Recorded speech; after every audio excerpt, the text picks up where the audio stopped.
अयोध्या के राम मंदिर में मां सीता संग राजा राम विराज गए हैं। श्री राम संग्राम दरबार की प्राण प्रतिष्ठा अभिजीत मुहूर्त में संपन्न हो चुकी है। प्राण प्रतिष्ठा कार्यक्रम सुबह 11:25 से 11:40 तक चला। रामलला के गर्भगृह के ऊपर प्रथम तल पर राम दरबार स्थापित कर दिया गया। राम दरबार की प्रतिमा, जिसमें श्री राम, माता सीता, लक्ष्मण, भरत, शत्रुघ्न और हनुमान जी एक साथ विराजमान है। मुख्यमंत्री योगी आदित्यनाथ भी इस पावन घड़ी में साक्षी बने। उन्होंने पूजा अर्चना की और कार्यक्रम संपन्न करवाया और इस तरह 3 दिवसीय इस कार्यक्रम में पूर्णाहुति दी गई। और इस मौके पर दूर दूर से राम भक्त रामनगरी पहुंचे हैं। राजा राम के स्वागत में भाव विभोर हो रहे हैं। तो भगवान राम जी को भगवान विष्णु का 7वां अवतार माना जाता है। मर्यादा पुरुषोत्तम श्री राम ने अपना पूरा जीवन एक मर्यादा में रहकर व्यतीत किया है। भगवान राम के चरित्र की कई ऐसी विशेषताएं हैं जो उन्हें लोगों का आदर्श बनाती। भगवान राम ने अपने आचरण से हर किसी के लिए एक उदाहरण स्थापित किया है। प्रभु श्री राम एक आदर्श मनुष्य, पुत्र, भाई, पति, अच्छे मित्र होने के साथ साथ एक आदर्श कुशल शासक भी थे। उनके शासन काल में व्याप्त सुव्यवस्था की वजह से ही आज भी राम राज्य का उदाहरण दिया जाता है। तो राम दरबार की प्राण प्रतिष्ठा के लिए ज्येष्ठ माह के शुक्ल पक्ष की दशमी तिथि को चुना गया, क्योंकि ये दिन गंगा के अवतरण का दिन माना जाता है और जिसे गंगा दशहरा के रूप में भी मनाया जाता है। तो आज देश भर में गंगा दशहरा की तस्वीरें भी सामने आ रही हैं। गंगा के उद्गम स्थल गंगोत्री धाम से लेकर हरिद्वार, बिहार समेत यूपी के प्रयागराज, हापुड़, गाजीपुर के गंगा घाटों पर आज लोगों ने स्नान किया। आज दान का भी विशेष महत्व है और अनुष्ठान भी लोग कर रहे हैं।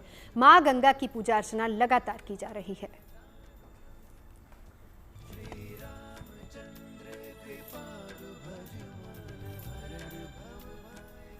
तो क्या है महिमा गंगा दशहरा की, वो भी बता देते हैं। गंगा नदी उत्तराखंड के गंगोत्री धाम से निकलती है और देश के कई महत्वपूर्ण स्थानों से होकर गुजरती है।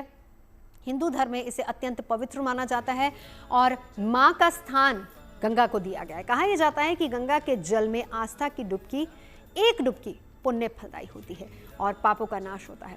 तो आइए हम आपको बताते हैं कि गंगा दशहरा की आखिर महिमा क्या है। गंगा दशहरा का पर्व ज्येष्ठ शुक्ल दशमी तिथि को मनाया जाता है। माना जाता है कि इसी दिन गंगा का अवतरण धरती पर हुआ था और इस दिन गंगा स्नान, गंगा जल का प्रयोग और दान करना विशेष लाभकारी माना जाता है। और इस दिन गंगा की आराधना करने से पापों से मुक्ति मिलती है, व्यक्ति को मोक्ष की प्राप्ति भी होती है।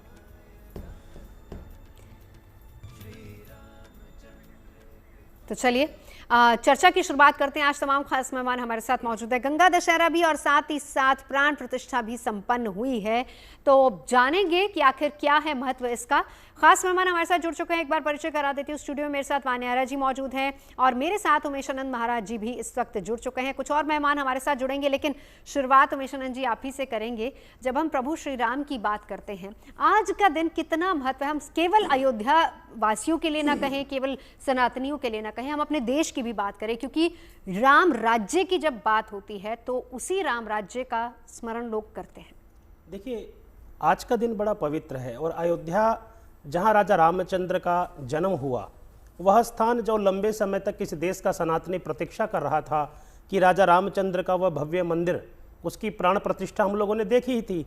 लेकिन आज तो दृश्य और भी आनंदमय है कि भगवान राजा रामचंद्र संपूर्ण अपने परिवार के साथ, अर्थात अपने राज दरबार के साथ वहाँ पर विराजमान हुए हैं। आप जानकी के साथ हैं, आप लक्ष्मण के साथ हैं, शत्रुघ्न के साथ हैं, आप श्री हनुमान जी महाराज के साथ हैं।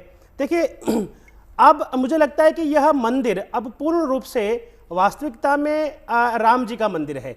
जब हम देख रहे थे कि राम जी की प्राण प्रतिष्ठा, जो मूर्ति की प्राण प्रतिष्ठा वहां हुई थी, आप वहां विराजमान हुए। लेकिन अब पूर्ण रूप से कह सकते हैं कि राजा रामचंद्र अपने भव्य स्वरूप में उस दरबार के साथ वहां विराजमान होते हैं। वो बाल रूप था और ये राजा राम का रूप, ये राजा राम का दरबार है। और वो राजा राम का दरबार अर्थात वो धर्म का ऐसा स्थान जहां पर जाने वाले प्रत्येक व्यक्ति को न्याय मिलता है, अर्थात जहां पर कोई भी व्यक्ति निराश नहीं हो सकता। एक आशा की किरण के साथ वो एक ऊर्जा को प्राप्त करता है। और हम जब राजा रामचंद्र की बात करते तो हमारे मन में क्या आता है? एक आशा, एक आदर्श, एक सम्मान, एक प्रतीक, एक शौर्य, एक दानवीर, एक योद्धा, एक धर्म योद्धा, अर्थात एक राष्ट्र को चलाने के लिए, एक धर्म राष्ट्र को चलाने के लिए जिन जिन महत्वपूर्ण चीजों की आवश्यकता है वो राजा राम के दरबार में हम देख सकते हैं और वहां से प्राप्त कर सकते हैं। मुझको लगता है भारत का अभ्युदय, अभ्युदय अर्थात वह, हम जब चर्चा करते हैं विकासशील देश और विकसित देश, वो विकसित देश का अभ्युदय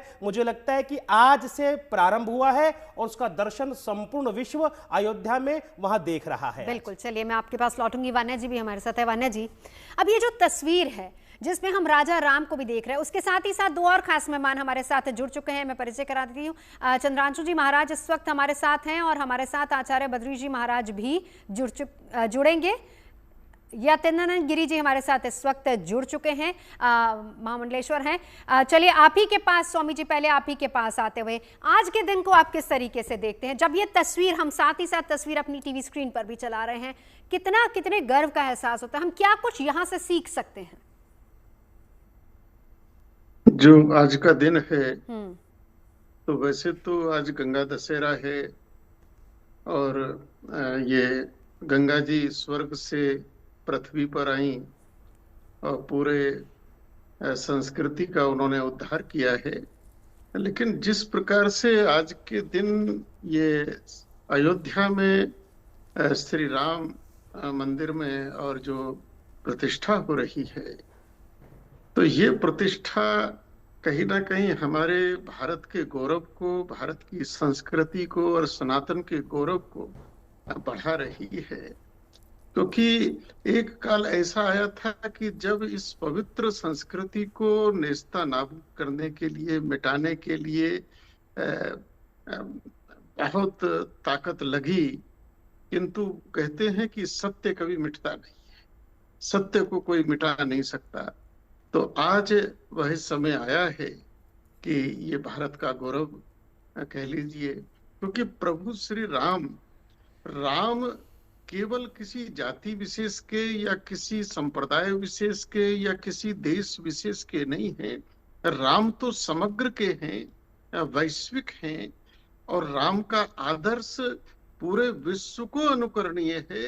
और कहीं ना कहीं जब आज संयोग से मैं शिमला के अंदर हूं और यहाँ जो भारतीय उच्च अध्ययन केंद्र है उसमें भी रामचरित्र मानस को लेकर ही एक बहुत बड़ा देश के मूर्धन्य विद्यमान आए हैं और वो कहते हैं कि पूरी दुनिया कहीं ना कहीं राम के सामने नतमस्तक है।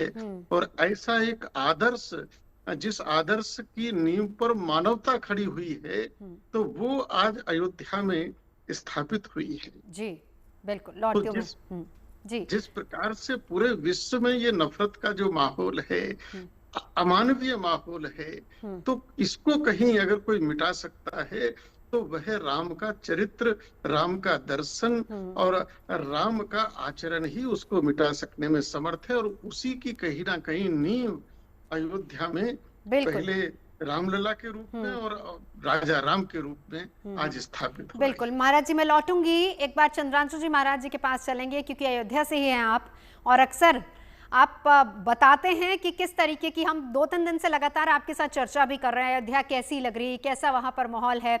चंद्रांशु जी, मुझे आज वो दिन याद आ रहा है जब रामलला की प्राण प्रतिष्ठा हुई थी और हमने आपसे बात की थी। आप बेहद खुश थे, आपकी आंखों में भी आंसू आ गए थे, काफी भावुक आज आप हो गए थे उस दिन।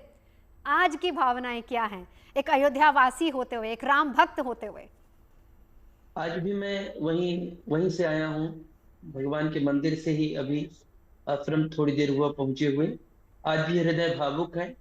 वो जो स्वामी जी साथ में सुन रहे हैं, हमारे आदर्श रहे हैं, उनके सानिध्य में कहीं ना कहीं हम लोग धर्म संसद में होते थे। ये लोग योजना बनाने वाले लोग थे और इनके कार्यपालक, इनके बच्चे हम लोग हुआ करते थे। इन सब का सपना ही कहीं ना कहीं आज साकार होता दिखाई पड़ रहा है। हमारे परंपरा में भगवान के जिस झांकी को आप तस्वीर पर भी मैं देख पा रहा हूँ, दर्शक भी देख पा रहे हैं, वर्णन मिलता है दक्षिणे लक्ष्मणो यस्य वामे च जनकात्मजः पूर्तो मार्तुर यस्य तम वंदे रघुनंदनम। वाम भाग में किशोरी माता जगत जननी विराजमान है, राम रघुनंदन राम भक्त के। दाहिने भाग में लक्ष्मण जी विराजमान है, चमर छत्र लेकर के भरत शत्रुघ्न जी हैं।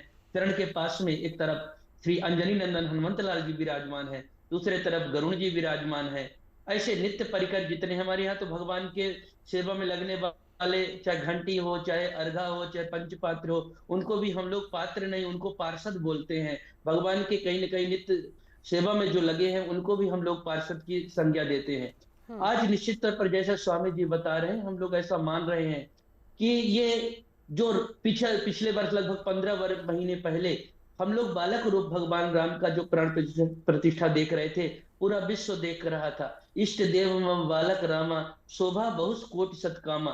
उनकी छवि इतनी प्यारी है, सब लोगों ने देखा, जो करोड़ों करोड़ों काम के दर्प को दलन करने वाले, हरण करने वाली थी। तो वो तो बच्चे हैं, हमारे अयोध्या में खेलेंगे, प्रमोद वन में खेलेंगे, राम पैड़ी पर खेलेंगे, और सभी लोग उनका दर्शन करके जीवन धन्य करेंगे। पर अपने भारत देश के लिए तो सस्ता राम चाहिए, शासन करने वाला राम चाहिए, और वो साकार प्रजातंत्र का जो मूलभूत रूप है कैसा होना चाहिए। 11,000 वर्ष तक भगवान राम अयोध्या के सिंहासन पर बैठे रहे। 10 वर्ष सहस्त्राणी 10 वर्ष शतानि चा, 11,000 वर्ष तक बैठ करके अयोध्या के राज सिंहासन पर किस तरह राजतंत्र चलना चाहिए। राम राज बैठे त्रैलोका, हर्षित भय गए सबसो का, दैहिक दैविक भौतिक तापा, राम राज काहू नहीं व्यापा, बैर न कर काहू सन कोई, राम प्रताप विषमता खोई। ये राम जी का जो आदर्श, राम राज्य की जो परिकल्पना था, चरित्र था, उसको कहीं ना कहीं हम राम को माने। आज राम राज्य की जो प्राण प्रतिष्ठा हो रही है राम दरबार की, उनको माने, पर राम की ना माने तो शायद ये अधूरा रह जाएगा। सबसे बड़ी बात है, राम जी जो किया देखना जरूरत है, ताकि राम राज्य की परिकल्पना साकार हो। केवल दर्शन मात्र ही नहीं, बल्कि आप कितना उनकी शिक्षाओं को ग्रहण करते हैं, उसको कितना अपनी दिनचर्या में अमल में लाते हैं, वो बहुत इंपॉर्टेंट है। वान्या जी, मैं उमेशानंद जी की बात से थोड़ी सी बात आगे बढ़ाना चाहूंगी। उन्होंने कहा कि ये एक ऐसी तस्वीर है जो आज के भारत की जरूरत है, जो आज के युवा को कम से कम बहुत कुछ सीखने की जरूरत है। हम जब राम की बात करते हैं, संयम, त्याग, अनुशासन, पुरुषार्थ, शांति, सद्भाव, बहुत कुछ सीखने की आज के यूथ को जरूरत है। क्या कुछ हम इस तस्वीर से सीख सकते हैं? धन्यवाद नवजोत जी। सबसे पहले जीएनटी के माध्यम से आप सभी को एंटायर राम दरबार की प्राण प्रतिष्ठा की हार्दिक शुभकामनाएं। राम ही दाता है, भाग्य विधाता है, राम ही अंतर्यामी है, राम ही सबका स्वामी है, कण कण में रमा है राम। राम जी से हमें जीवन में बहुत कुछ सीखने को मिलता है, स्पेशली जो आज का देश है, आज का युवा है, क्योंकि राम जी के अंदर जो क्वालिटीज़ हैं, अगर वो चीज़ें हम अपने अंदर, अपने जीवन के अंदर अगर हम ग्रहण कर लेते हैं, तो हम अपने जीवन में बहुत कुछ अचीव कर लेंगे। राम ही के जीवन से हमें बहुत कुछ सीखने को मिलता है। एक अच्छा नेतृत्व जो है, जो उनकी लीडरशिप क्वालिटीज़ थी, जो फ्रेंडशिप, जो दोस्ती, जो मित्रता, वो अपने दोस्तों के साथ निभाते थे। किसी भी जाति, किसी भी वर्ग में किसी भी तरह का कोई भेदभाव नहीं करते थे। एक अच्छे पुत्र का जो उन्होंने रिस्पॉन्सिबिलिटीज़ निभाई, अपने माता पिता की जो सेवा करना, आज हर कोई वो पूरे देश के लिए, पूरे विश्व के लिए एक उदाहरण है। राम अपने आप में, राम अपने आप में एक एग्जाम्पल है, राम अपने आप में एक इंस्पिरेशन है, एक ट्रांजिशन है, एक ट्रांसफॉर्मेशन है। तो राम से, आज राम दरबार से एक पूरे, ऐसा लगता है कि एक नए युग की शुरुआत है। पूरा बहुत ही भावुक जो है, भव्य दिव्य अलौकिक जो ये क्षण है, जो ये इमोशनल मोमेंट है, इसकी जो एनर्जीज हैं, इतनी पॉजिटिव एनर्जीज हैं। आज गंगा दशहरा भी है। श्री राम ने हमें जीवन में बहुत कुछ सिखाया कि किसी भी तरह का कोई भेदभाव नहीं था उनकी अयोध्या नगरी में। वहाँ पर एक पशु से लेकर, एक पक्षी से लेकर एक इंसान तक, सबको एक समान रूप से देखा जाता था। जो धैर्य, जो पेशेंस, जो वो आज की डेट में आप देखिए, आज की जनरेशन में देखिए, पेशेंस की बहुत ज़्यादा कमी है। तो अगर हम उनकी जीवन में, मैं कहती हूँ कि उनके 5% क्वालिटीज़ भी अगर हम अपने अंदर इनकलकेट कर लेते हैं, तो हम अपनी लाइफ में बहुत सारी प्रॉब्लम्स और बहुत सारी हार्डशिप से हमें अपने जीवन में मुक्ति मिल जाएगी। और जो श्री राम की भक्ति भी सबको जीवन में नसीब नहीं होती। कहते हैं श्री राम उनके सबसे ज़्यादा करीब होते हैं जिनके मन में कोई छल नहीं होता, जिनके मन में कोई कपट नहीं होता, जो अपने आप में पूरी तरह अपने आप को श्री राम के पास समर्पण करते हैं। ये बातें त्रेता युग की हैं, लेकिन स्वामी यतीन्द्रानंद गिरी जी आपके पास आते हुए एक बात उमेशानंद जी की है। उमेशानंद जी, उसके बाद आपके पास आऊंगी। दोनों बातें, वो त्रेता युग के राम आज कलयुग में जो स्थापित हुए हैं, प्राण प्रतिष्ठा हुई है। अब दो बातें हैं महाराज जी। एक तो उमेशानंद जी ने कहा हम किस तरीके से भारत अग्रणी राष्ट्र है, किस तरीके से हम विकसित राष्ट्र की तरफ आगे बढ़ रहे हैं, उसमें राम के उपदेश, राम के आदर्शों को साथ लेकर चलने की बहुत ज़रूरत है। इसी के साथ मैं महाराज जी की बात को भी इंक्लूड करूंगी। केवल देखना, दर्शन मात्र काफ़ी नहीं है, आप उसको अपने जीवन में कितना इनकलकेट करते हैं, कितना उसको अपने साथ लेके चलते हैं, उन आदर्शों को कितना मानते हैं और कितना उन पर चलते हैं, ये बहुत इंपॉर्टेंट होगा। कैसे हमारे देश का मार्गदर्शन कर रहे हैं आज प्रभु श्री राम? देखिए, जब त्रेता में रावण हुआ और रावण को हमने बुराई का प्रतीक माना है, और अब वर्णन आता है कि रावण ने तप किया, और जब ब्रह्मा जी वरदान देने आए, कहा वरदान मांगो, तो रावण ने कहा कि मेरी मृत्यु मनुष्य के हाथ। तो उस समय जो ब्रह्मा जी ने वरदान दे दिया, ठीक है, लेकिन जो रावण के बड़े थे, नाना थे, मामा थे, मातृ कुल के लोग थे, उन्होंने रावण को बहुत एक तरह से ताड़ना दी कि तुम्हारा दिमाग खराब हो गया, तुम मूर्ख हो गए हो, इतना तपस्या करी, जब मांगने का वक्त आया तो मनुष्य के हाथ। तो रावण उस समय कहता है मैं मूर्ख नहीं हूं, मेरा दिमाग खराब नहीं, मैंने बड़ा विचार करके मांगा है। ये 2 हाथ पैर आंख कान नाक कान का एक जो ढांचा पंचभौतिक है, इसको तुम मनुष्य मानने की भूल मत करना, ये मनुष्य नहीं है। इसलिए उस काल में कोई भी रावण को मार नहीं सका, पराभूत तो किया। तो तब प्रभु श्री राम को अवतार लेकर आना पड़ा, और उनके जीवन मनुष्य रूप में जो उन्होंने आचरण किया है, राम ने उपदेश नहीं करा, राम ने आचरण किया है, आचरण ही उनका उपदेश है, और उससे सिद्ध किया कि मनुष्य किसको कहें। और महर्षि वशिष्ठ को फिर कहना पड़ा रामो साक्षात विग्रवान धर्म, कि राम साक्षात धर्म की प्रतिमूर्ति है।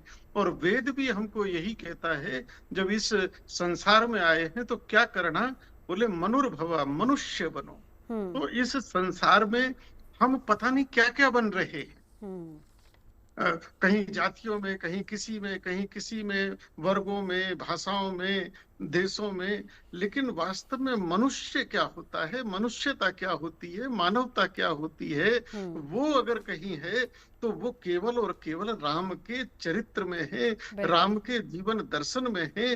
तो राम का जीवन दर्शन जब हम अनुकरण करेंगे तो कहीं ना कहीं हम सच्चे अर्थों में मनुष्य होंगे।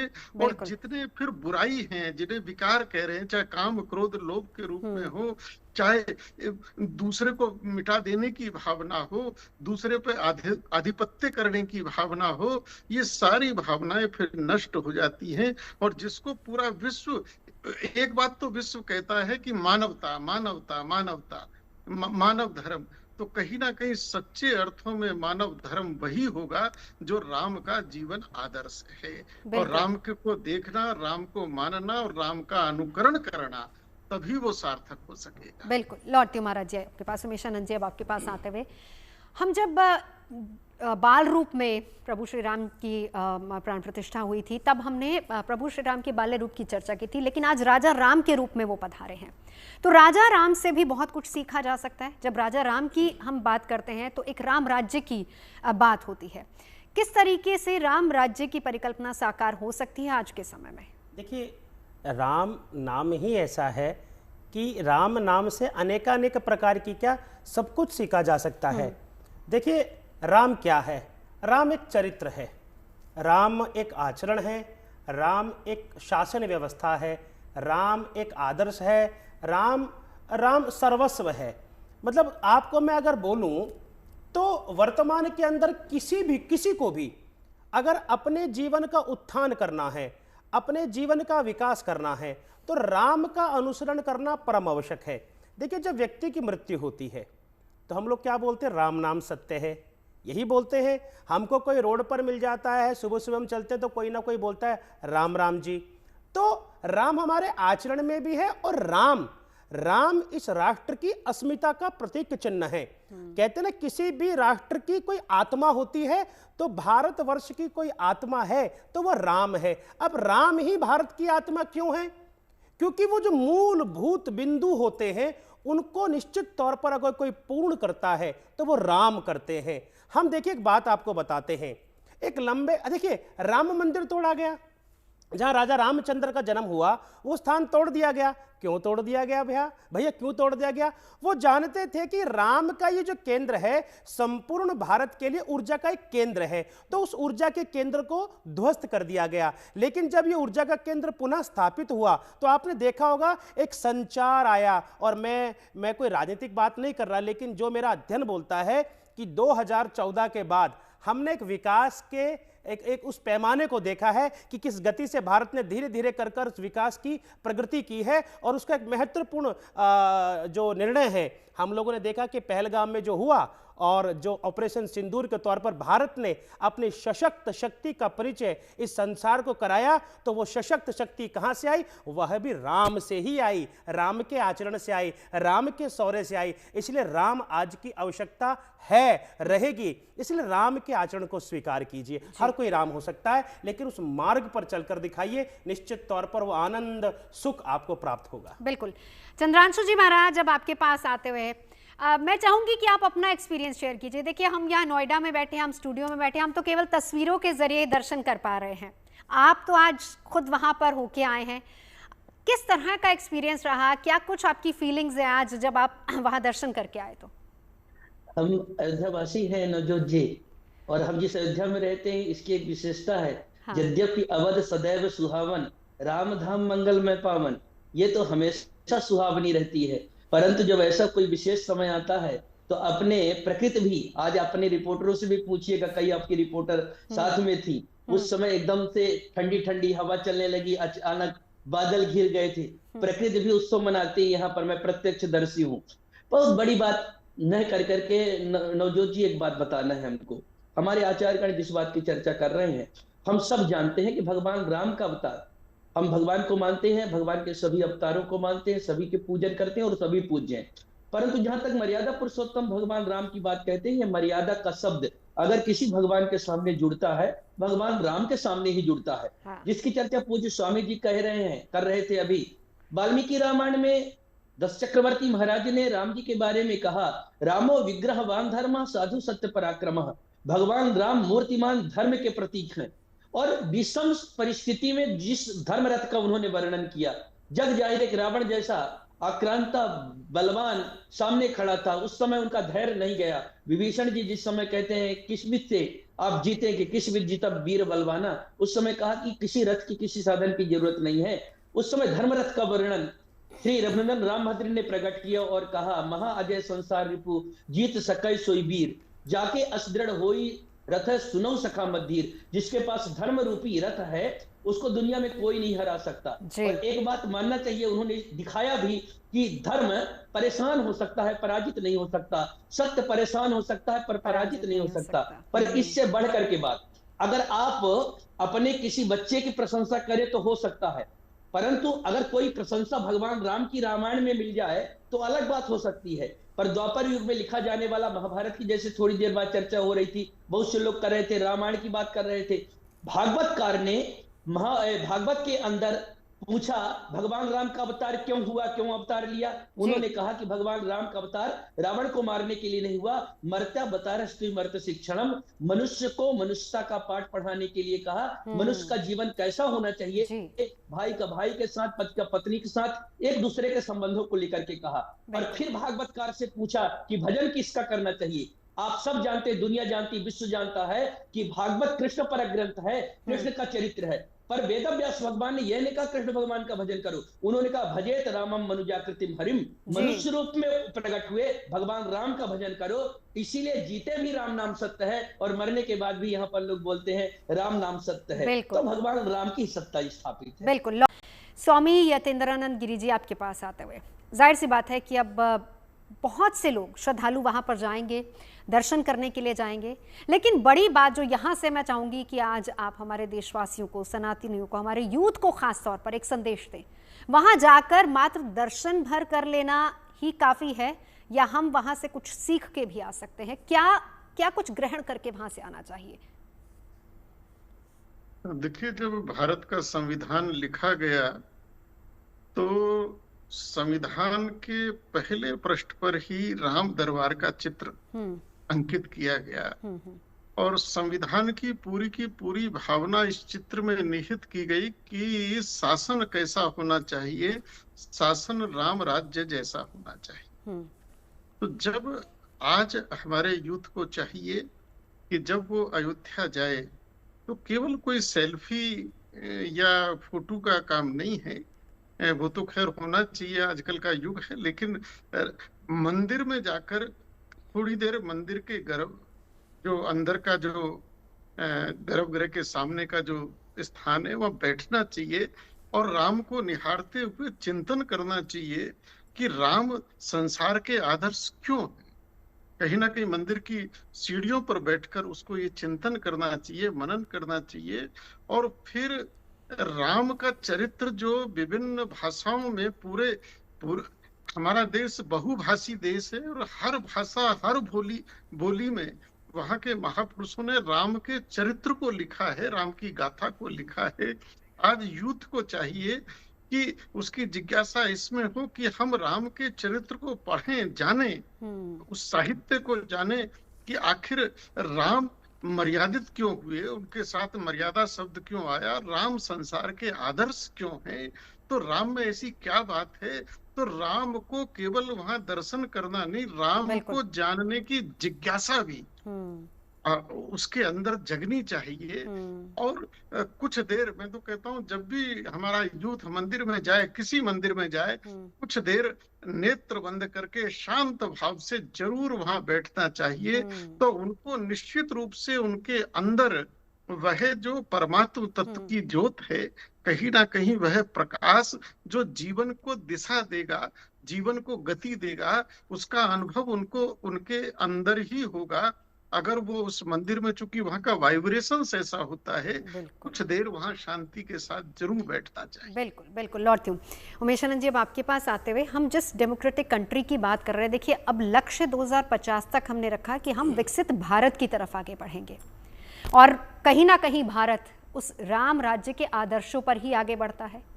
क्या कुछ हमारे जो तमाम नेतागण हैं उनको भी यहाँ से क्या कुछ सीखना चाहिए? यूथ की बात तो महाराज जी ने कर दी। देखिए, राम से तो बहुत कुछ सीखा जा सकता है और इस राष्ट्र का संचालन कैसा हो, नेतृत्व कैसा हो, राजा कैसा हो, तो जब राजा का आचरण राम जैसा होगा तो निश्चित तौर पर राम राज्य की स्थापना होगी। और मैं एक बड़ी महत्वपूर्ण बात बोलता हूं कि एक राजा अपने राष्ट्र के लिए कुछ चीजों को चिन्हित करे, जिसमें से मैं 5 चीजों को बोलता हूं। मैं बोलता हूं कि सामाजिक समरसता।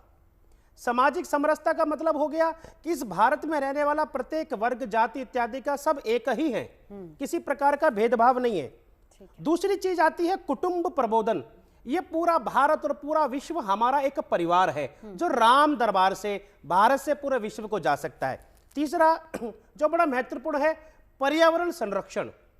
आज प्रकृति का संरक्षण बड़ा महत्व रखता है। बिल्कुल। और मुझको लगता है कि राम दरबार से, अपने नेताओं से मैं ये आग्रह करता हूं कि पर्यावरण संरक्षण के लिए वो कुछ ना कुछ करे। हमारे नेता इस पर फोकस नहीं कर रहे, अन्यत्र सब चीजों की बातें करते हैं, लेकिन पर्यावरण संरक्षण के विषय पर हम शून्य हो जाते हैं। और सबसे महत्वपूर्ण बात है स्वदेशी। अभी आपने कहा ना कि हमारे नेता, तो मुझको लगता है कि अपने भारत के अंदर वस्तुओं का उत्पादन हो, बिल्कुल स्वदेशी को हम लोग अपनाए। इसका मतलब है कि जब हम स्वदेशी को अपनाएंगे तो हम किसी कंट्री पर डिपेंडेंट नहीं है, वो हमारा मिसयूज नहीं करेगा। जैसे कि हमने देखा कि अमेरिका के राष्ट्रपति ने टैरिफ लगा दिया, मनमाने तौर पर लगा दिया, हमें झुकना पड़ता है। और सबसे महत्वपूर्ण अंतिम बिंदु है नागरिक कर्तव्य। मेरा इस देश में रहने के नाते अपने राष्ट्र के प्रति मेरा कर्तव्य क्या बनता है, अगर हम 5 बिंदुओं पर चले तो निश्चित तौर पर राम राज्य भी स्थापित होगा, नेतृत्व भी सीखेगा। और लेकिन मैं जाते जाते एक बात तो बोल ही दूं, नहीं, हम आपसे और सवाल करेंगे। आपने बोला कि युवाओं को क्या करना चाहिए। युवा, देखिए आज के युवा की परम आवश्यकता है राम के आदर्श को स्वीकार करना। भाई राम कहां से कम है, अच्छे पुत्र हैं, अच्छे मित्र हैं, एक अच्छे योद्धा हैं, एक अच्छे शासक हैं, इस राष्ट्र की अस्मिता है। मुझको लगता है एक अच्छे शिष्य भी रहे, आदर्श शिष्य भी रहे, एक अच्छे पति भी रहे, अच्छे भाई भी रहे। मुझको लगता है कि राम जिस परिवार में होगा वह परिवार राम एक परिवार जब राम राज्य जैसा निर्माण होगा तो निश्चित तौर पर परिवार में व्यक्ति पहली इकाई होता है, फिर परिवार होता है, फिर समाज होता है, फिर राष्ट्र होता है, फिर हम विश्व की बात करते हैं और पहली इकाई है राम। राम जैसा आचरण करिए, निश्चित तौर पर पूरा विश्व आपको राम ही राम, राम दरबार की तरह नजर आएगा। रामाय रामभद्राय रामचंद्राय वेदसे रघुनाथाय नाथाय सीतायै पतये नमः। इस मूल मंत्र के साथ हम आगे बढ़ेंगे तो निश्चित तौर पर भारत विकसित राष्ट्र की ओर बढ़ेगा। एक तस्वीर और चंद्रांशु जी महाराज, क्योंकि आज आप वहीं पर हैं, वहां मौजूद भी थे, एक और तस्वीर की बात करेंगे। हम अपने देश की बात करते हैं, आदर्श है राम, हम उनकी शिक्षाओं का पालन करेंगे, उसी पर चलने की कोशिश करेंगे। लेकिन आज एक और तस्वीर थी, एलोन मस्क के पिता भी वहां पहुंचे। वो तस्वीर भी दिखाती है कि कैसे आज प्रभु श्री राम को मानने वालों में या फिर उनको जानने वालों में जानने में दुनिया कितनी आतुर है। आज ही नहीं, भगवान कोई एक जगह की नहीं, सार्वभौमिक सत्ता है उनकी, और उसका प्रमाण आज एक जगह से नहीं ले सकती। आपने देखा दीपोत्सव समय में, आप खुद भी देखती हैं कि हमारे यहाँ जो विमान से भगवान राम का अवतरण होता है यहाँ पर, वो कोई भारत देश के नहीं होते, इंडोनेशिया के जो मुसलमान हैं वह रामलीला कर रहे हैं, अब राम को अपना पूर्वज मानते हैं और यहाँ पर आते हैं राम के रूप में। वहां की लीला पूरे विश्व भर में प्रसिद्ध है। अगर आप बात करें तो रामायण और रामचरितमानस इसी देश में नहीं है, हम लोगों के पास में विश्व में हजारों भाषाओं में प्रकाशित अलग अलग तरह तरह कथाओं से राम की कथा विकसित है। हर क्षेत्र भाषाएं भाषा अलग है, को लेखन शैली अलग हो सकती है, पर राम को दुनिया समझ रही है, दुनिया पढ़ रही है। राम का आदर्श चरित्र एक ऐसा, मैं कभी राम को एक भगवान के रूप में ही नहीं देखता, भगवान को एक मनुष्य के रूप में नहीं देखता। राम एक ऐसे विचार हैं जो समग्र मानव जात को सुखी बनाने के लिए, जो सर्वभूत सुखिना है, वह मूल मंत्र अगर कहीं पर पूरी तरह से परिलक्षित हो सकता है, पूरा मानक मान सकते हैं, तो राम जी का संपूर्ण जीवन चरित्र है। अगर हम सनातनी है, सनातन धर्म की बात करें तो सनातन धर्म का मूलभूत स्वरूप क्या है? वो भगवान राम है। भगवान राम का संपूर्ण जीवन चरित्र ही हमारे सनातन धर्म का मूलभूत स्वरूप है। अगर हम कहें कि जीवन शैली, तो भगवान राम का संपूर्ण जीवन चरित्र है। राम कोई सामान्य नहीं है, राम का होना मतलब एक विचारधारा का होना। राम को जब हम राम की बात करते हैं, आप देखिए हमारे यहाँ इस युग में, अभी कलयुग की बात करें तो सबसे ज्यादा रामचरित्र पढ़ने राम का चरित्र जिसमें पढ़ते हैं, रामचरित्र जो पढ़ा जाता है कौन सा ग्रंथ है? वो है श्री रामचरितमानस, जो हिंदी में प्रकाशित है। और कभी भी विचार करके देख ले, पहला शब्द उसका वर्ण है, वर्णा नाम, वर्ण से प्रारंभ हुआ है। और इसका विश्राम देख लीजिए क्या है, मानवाह शब्द दिया है। वर्ण मानवाह कहकर के गोस्वामी जी का तात्पर्य यही था कि ब्राह्मण क्षत्रिय वैश्य शूद्र नहीं, हिंदू मुस्लिम सिख ईसाई नहीं, किसी जाति का हो, किसी मत का हो, किसी मजहब का हो, अगर वो इंसान मनुष्य है तो उसको आदर्श के रूप में भगवान राम होना चाहिए, उनका चरित्र होना चाहिए। तो चाहे अमेरिका में कोई रहे, चाहे कोरिया में रहे, कनाडा, लंदन में कहीं पर भी रहे, वो राम आदर्श मानव के रूप में तो स्थापित है, इसलिए हर किसी को स्वीकार करना ही चाहिए। और राम जी को सार्वभौमिक जो सत्ता है वही कहीं कहीं स्थापित हो रही है, इसलिए विश्व राम मंदिर में आ रहा है। बिल्कुल मैं लौटती हूं वाना जी आपके पास आते हुए। जब हम प्रभु श्री राम की बात करते हैं तो जिक्र हनुमान का भी होता है। कहते हैं हनुमान जी के बिना श्री राम की प्राप्ति नहीं हो सकती, एंड जिनके स्मरण मात्र से ही कठिन से कठिन कार्य भी जो है सरल हो जाता है।